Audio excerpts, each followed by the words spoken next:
ye nyuntuni wendi she abayo no ono an nyuntufo ni bi epese omuyi ni firi asase so wendi she on beso muyi ni firi asase so on beso mugu n'anim ase na saa nipa na oye saa de no oye oba me mo ni din oye musician ni oba adetia se wendi she na mu wei a sabi abayo yi oka ne sem ono so keka ne sem to social media hu ya manfo hi ne ho eye nkofo bi hi chese oka ne sem the whole Ghana there ono na ye film artist a oye guy ni ada eye nkofo bi hi eti bullet ma wani na ho bullet ma body prince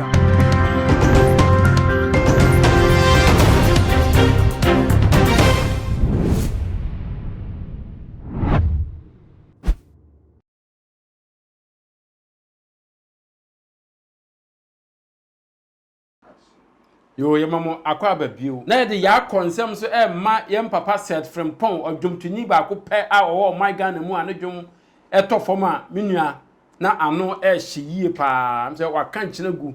yema abusuafo nyina ya akọ me gina my channel adwumakuo na nam ma abusuafo nyina ya akọ sia over na ti sen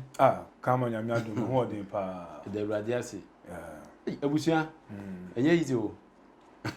enye easy kwa wiki angel kofa asema bagana angel bay of say fe no obi nim wa we friend no angel bia no then you don't know Christ, you don't know God. Oya angel bia mo obi nim enka one man church for no sebi se ka mo a leader and mo one president enka obi nim ke betwe na sign okay ka onya so bi mo Ghana ha so you say o freedom of worship ndi obi ape no ye freedom of worship na me say one man church no se ka ye wo leader say wo president atete se coronavirus na mama fo close so eku nipa no sa na one man church akoye eku nipa dada nipa of reba hon musem so na Ghana chasem pa o setrim po aka baby papa ne de ni wuo no mebusa kama ka chem say daye oso daye na won pane ye won pane odaye mu na ye won pane odaye mu no wan fa anye serious onipa bi abeda abaso da asa wo pane na no ma miensa wonya stroke a utuminya diabetes wonya diabetes utuminya cancer no ma miensa ti se oye Ghana didi hie ana wo obi a so daye na se ya wo pane oni tuase a wo pane wada asole wo so de dindin a pe spiritual father bi a oye hye oye nam ti se one God mo sa no na omboa enye sa wonam wo sa na watate fon wo be fon sa wo be chi wi asafa na ina na ye ka se bi ne kum opambo ageman no eku nipa bebiri wasase so ye bo otu so etimi kum ti ofa na me ba na yi no ne yare no bo se o ka se daye asem yi daye nso e wo kwan a e befa so aba ama ansa na wo hunu se e sei ana sei because e wo ma daye no ba wo yi kire wo ma omutumi ehunu se sei na kire ana sei na kire ofa se o so daye a na ye wo panie wait ma so daye na ye wo panie untimi control hu because hu wiase no so okra na da mu no eyemre a ana so okra wo fom a se obi ma oduane di so obi gbo otuo so obi yo bibi so obi no beda de nipa no be ye obi an sansa osunsumi amenti no obetimi da ye wo enuti na kama e de card abase onipa bi anye kama card findale na hu wiase no wa ye den edu so bi fa pania so be wa otumi bonasum obi chichot mi doje do bi be ye bia wetimi ade age ho na ade ache ho no so be fi da ye nim it is that da ye ni na e ye real into penny self frimpon kama say oson da ye say I want a panie but wan fa ni serious and e ma ne so teye e ma ne fon ye oyare cha you and because beginning oyare cha pa oyare cha na e say diabetes e no ma miensa wonya cancer wonya diabetes and I say stroke it no ma miensa we na me fam offer ma me fa sem me che my Ghana me chia mo abrochefo mo wiasa fane na ye chia mo one God abusuekuo as say wiasa fane na me chia mo ina amoguso mo ha adwen one God social media hanga to any ade woni ani woni nkomo munya abotre me de be ba abonten obia wo bie one God e wo social media no a se bi wo hu no enyemia opa original one god for my channel oho na be nya original one god ada one god mo bi hwe na go se no sika ma obia na one god mi so sikem etimi siramo ye chamu na ye domu na quarantine mo hwe mo so yie Ghana fo a mo nuanu mu ni bi no mo boaboa wo mo na nipa ebre enipa mobo enipa dodo e freme e ka chama se me busa amanfo bi sika ma omo no e doso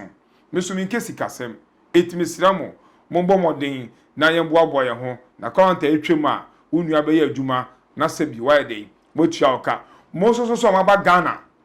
Ghana for no fra bo chaba for holidays no across the world no me siramo onipa bia o passport ewu aka 1 month aka 2 months ama expire no make sure say obe renew answer we tutu akofru plane enye sa abrofo no no medi no nyonyo so mkodu a mo renew Ghana answer na makofru plane Ghana for 24 mo krumu a quarantine maka wa ha mo nyankoye no border NBA no mo nkra nie over matonka na wie emse set from point asem pese yenka eho asem kakra nsa na ye de beto ofa dabi ebuja on say tio wa na ya wo ka sunsun mu asem ene ade ba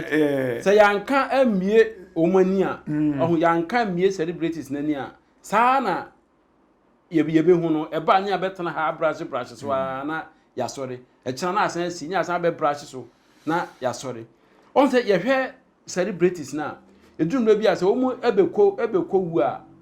omu ebre ekwaya omu faso ewu no eyensem bebre ofi se edi entia se da bia me ka se Ghana celebrity fo omu si so a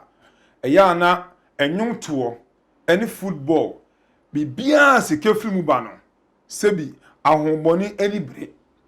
ana bibia se kefri mu ba no so no sebi ye fie abayifo so di akire so ajaze efie bi ho no omu mpesika ebusuem wo omu mpeni monyam ebusuem wo omu mpedi papa ebusuem wo omu peso medi yie it is a fallen star be tomu a na so wentintim engina na naso ampe bambo bi amfa ntane chi a sebi yakopon de owoma yi na but edom eni chi do so takrache it is one pe bambo bi a yemekum physical badaye mu no ne abebo opane because no me tie brother Samina omo interview na wo ka yan nyabe ma set from pon asem wuti say oyi ni papa because brother Samina so no na eso no from the beginning na pagya na wone no ebeduru ba bi a waduru yem say ne yire kro wa odika ware no wone ne ntem esai yem am say o ware ye no ense da enchepi if you was ne yire no kra ware ni eda so wo Italy nam quarantine nti anti amma emse papa no nko na eti ana bibisa papa se fimpo be penasem me na sane kume oye obi a nani gire ho na nya me so wo nimu na oso nyakopon so yie obi ka se adenti na nyakopon ahwe na asebisa atono kama se ye bo ne panie ye wo ne panie honhum wiase ni wo na hintasem no ye be ka wasem echiri ye wo ne panie ba wa pa echiri ahwe hwe enti emane fon ye enti enne doctor be say o diabetes echina yes o stroke enti yale na difference ana papa ne dade edi free wiase ne nyum bi amisua ana se bi mani fi ya na metia me Philippa me wuri so mani monyam me wuri so mani monyam afi we ye mafi eye mafi eye nyum bi ametia mani timi gisa mitimi tie sa na me video na asana wo mu no ema energy ba ko so o pinchola o kumchola chola I want for the crazy oh my God now ahohom ekunipa ye betrase ne ka hohom asem a na empateku asofo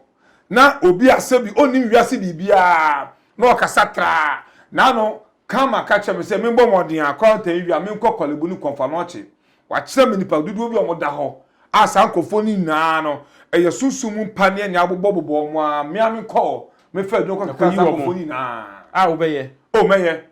kɔnta ni wi a ɔfa mɛyɛ wa kyerɛ me de me nkɔyɛ ma ɔmo na ye kyerɛ Ghana for say sebi ye betra o ma China hanoma ye ndwaye ni mukwa ye nkasa kwa ya bo bi mu panie ebi wo so akama na aka no awoda yim ebi wo na aka no awoda yim ebi wo so ya bo nutuo awoda yim ebi wo kwapo na efide na eji no oda yim mu ade chenye na ne nan otimi nyina obi obi on so asabi wo patre e wo dayem obugogo otumi so di biem etini na ye honhom asem ase ye fi abaifo ya honhom astate e chichiri e dey ba be kunipadom efri asase so to the extent say right now of some ekoso honhom wiase no enya de ketwa eti so yo nyumtuni a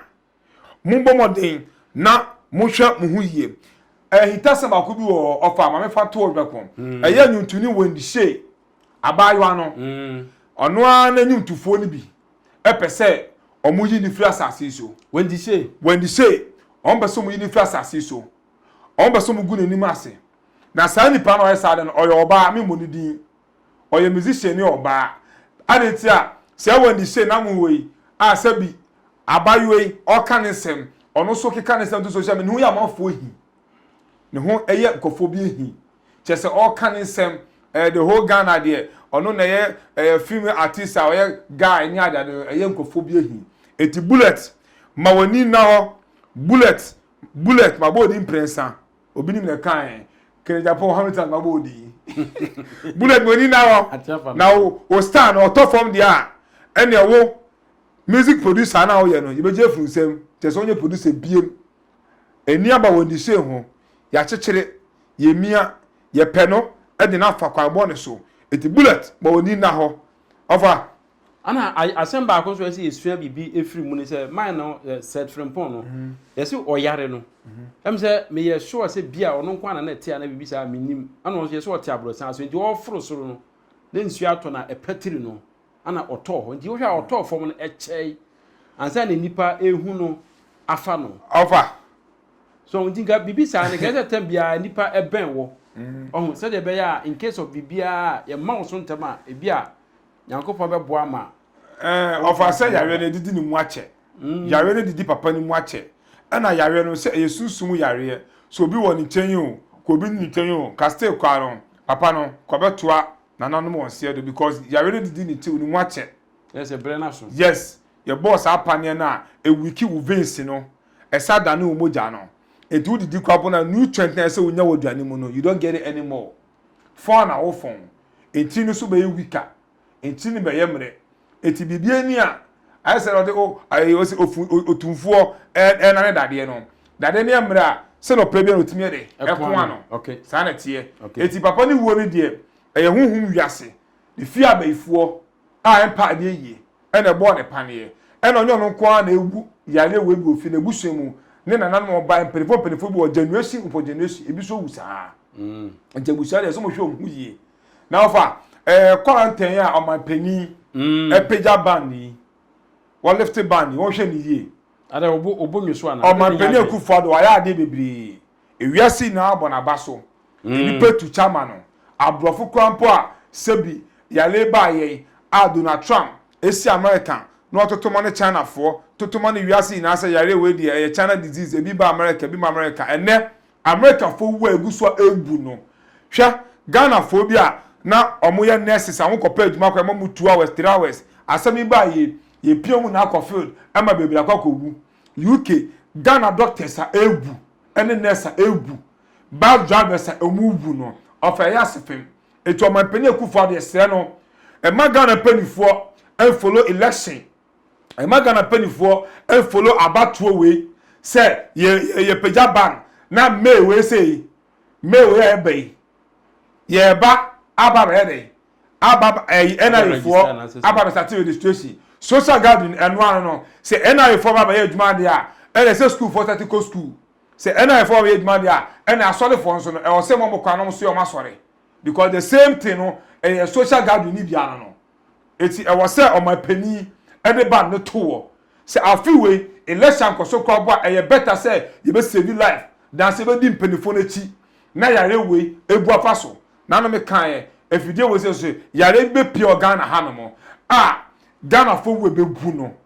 menim na me said that na me kan etehunhun wiase opani owusu ben paso e da betudwa prophet owusu ben paso da betudwa etisi anim se coronavirus yi na China for sakọ chiche foforo different yare asawa to African for so we don't know so we have to stay indoors free movement na aba no yare no kwa na ekoso each and every day nipa flo enye bi eto ofa Omanpene Kufuor yesre no waye bi ye penasem ye do no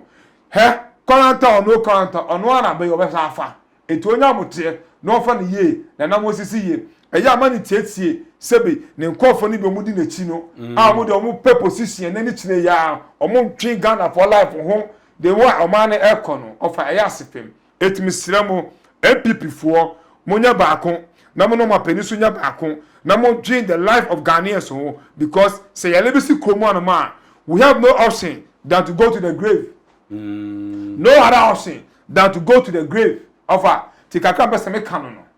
Okay. Odofo ye twa ye ho aba ye ba ye be di media ne beto aso mo.